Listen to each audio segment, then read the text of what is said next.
Hello everyone, Deepa's recipes या YouTube चॅनलमध्ये सर्वांचे मनपूर्वक स्वागत आहे।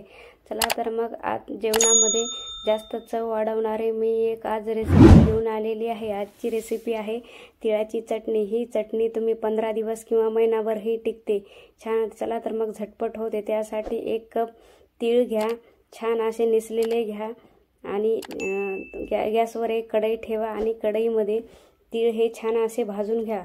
खरपूस जसे आपण तिळाच्या लाडूला भाजतात का तसेच भाजून घ्या। थोडे तडतड वाजायला लागले की मग गॅस बंद करा आणि थंड करायला ठेवा।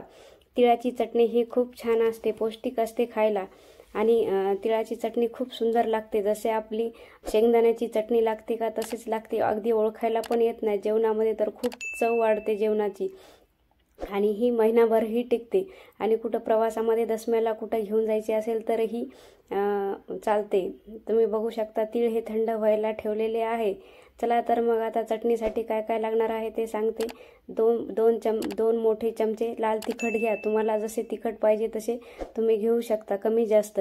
आणि 4 ते 5 लसणाच्या पाकळ्या आणि 1 चमचा जिरे घ्या आणि एका मिक्सरच्या भांड्यामध्ये हे तीळ घाला।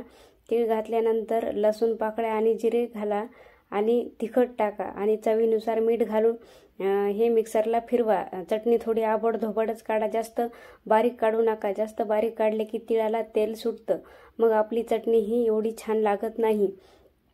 चटणीला चव पण येत नाही एवढी ती। तुम्ही बघू शकता आपली चटणी ही छान अशी झालेली आहे आणि कलरही खूप सुंदर आलेला आहे। जसं तुम्हाला तिखट पाहिजे तसं तुम्ही तिखट घालू शकता। अगदी लहान मोठे पण ही चटणी खाऊ शकता, टिफिनलाही नेता येते आणि दसम्याबरोबरही खाता येते।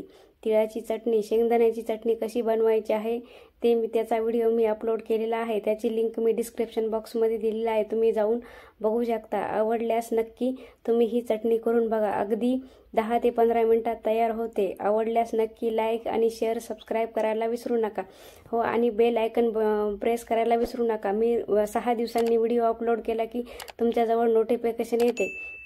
प्रत्येक 6 दिवसाला आपला व्हिडिओ अपलोड